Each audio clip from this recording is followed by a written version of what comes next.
Salut les gars, je m'appelle Charlotte et je veux tout te raconter sur le plus grand échec qui m'est arrivé quand j'ai essayé de réaliser un de mes rêves. J'ai toujours vécu dans le ranch de ma famille, qui est situé dans une petite ville, tout comme mes parents et leurs parents avant eux. En gros, je suis issue d'une longue lignée de gens qui vivent dans cette petite ville depuis plus de 8 générations. Ce n'est pas seulement un mode de vie, c'est aussi une entreprise familiale. Nous y élevons du bétail, notre jardin est rempli d'arbres fruitiers et nous faisons aussi pousser des légumes et des salades. Je connais le nom de chaque agriculteur du coin et je peux distinguer n'importe lequel de nos animaux simplement en les écoutant. Je connais par cœur presque chaque centimètre de chaque recoin du paysage ici, à commencer par le cours tranquille de la rivière jusqu'à la vallée pleine d'herbes et de pâturages, et même les érelles rouges qui poussent le long d'une clôture du coin. Et devine quoi? J'en ai marre de tout ça. En fait, tout ici suit un chemin qui a été tracé pendant des siècles. Nous suivons toujours les traditions de nos ancêtres, que ce soit en termes de pratiques commerciales ou de fêtes d'anniversaire. Il n'y a tout simplement aucune spontanéité. La plus grande rebelle de notre famille, c'est ma tante Jane, qui a déménagé en ville pour étudier à l'université et n'est jamais revenue. Pour moi, sa vie est incroyable. Des aventures, rencontrer des gens intéressants, sortir avec des hommes séduisants, avoir un appartement moderne et faire tout ce qu'elle veut. Elle a commencé à travailler dans un journal célèbre et pour moi, c'est jusqu'à présent celle qui a le mieux réussi de notre famille. Mais je suis la seule à penser de cette façon. Personne dans la famille n'est fier d'elle. Ils pensent qu'elle gâche sa vie, car elle ne s'est pas installée ici dans la ville, elle n'a pas épousé un fermier du coin et ne contribue pas à faire fleurir l'entreprise familiale. Mais moi j'admire ma tante. Elle est au courant de mon envie sincère de partir vivre en ville. Elle m'envoie souvent des courriels et des vêtements et du maquillage tendance que je ne peux même pas utiliser ici. Alors je range tout dans mon placard, en espérant qu'un jour j'aurai une occasion de me faire belle. Et puis à l'école, nous avons eu un devoir d'été à faire à la maison. Il s'agissait d'écrire sur ce voyage qu'est la vie. Comme je ne suis jamais allée nulle part, sauf dans ma petite ville, j'ai demandé à ma mère la permission de rendre visite à ma tante Jane en ville. Après l'avoir suppliée durant des jours, maman a finalement jeté l'éponge et une semaine plus tard, je buvais un bon café dans l'appartement de ma tante, en train de regarder la ville grouillante par sa grande fenêtre. C'est ainsi que mon séjour de 4 semaines a commencé. Je dois dire que la ville s'est avérée différente de ce que j'avais l'habitude d'imaginer dans ma tête. Tout le monde semblait pressé ici. Même les mères avec des bébés étaient moins zen et paisibles que le fermier le plus débordé de ma petite ville.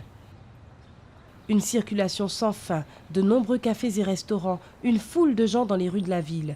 Tout semblait être un seul organisme tentaculaire qui ne dormait jamais. Mon paysage champêtre quotidien s'était transformé en une jungle de pierres et de verre, et il était impossible de prévoir la tournure des événements qui allaient s'y produire. Ma tante était très occupée par son travail, alors je passais mes journées à regarder par la grande fenêtre de l'appartement ou l'une des 300 chaînes de télévision auxquelles avait accès ma tante.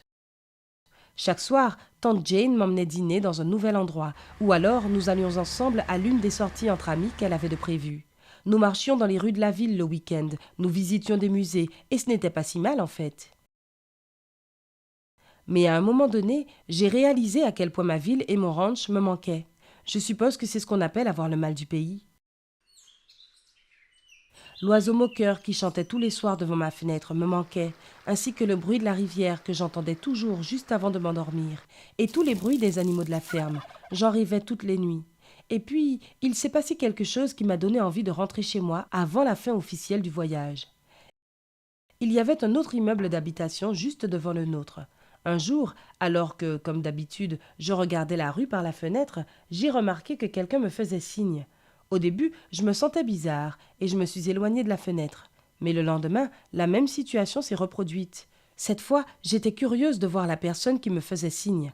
En fait, c'était un bel homme que je n'avais apparemment jamais rencontré auparavant.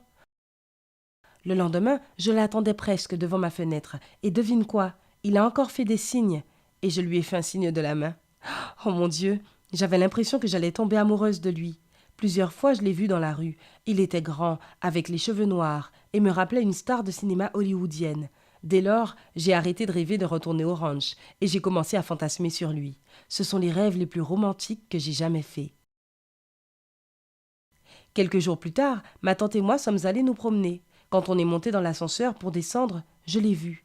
Le gars de mes rêves les plus fous était déjà là, et il descendait lui aussi. Mon visage est devenu rouge tomate d'un seul coup quand tante Jane l'a salué et me l'a présenté. Il m'a regardé bizarrement et m'a dit qu'il avait déjà remarqué que je lui faisais signe quand il faisait signe à sa copine qui habitait au-dessus de notre appartement. Je ne me suis jamais sentie aussi gênée de ma vie. Je suis rentrée le lendemain chez moi, dans mon ranch. Ici, dans ma petite ville, tout est simple et évident, et une situation aussi embarrassante n'arriverait jamais. Et j'ai décidé de rester ici, au moins jusqu'à ce que j'arrête d'être une romantique sans espoir. As-tu déjà été déçue par tes propres attentes? Comment as-tu géré cela? Laisse tes réponses et conseils dans les commentaires ci-dessous et n'hésite pas à partager l'histoire de mon échec avec tes amis.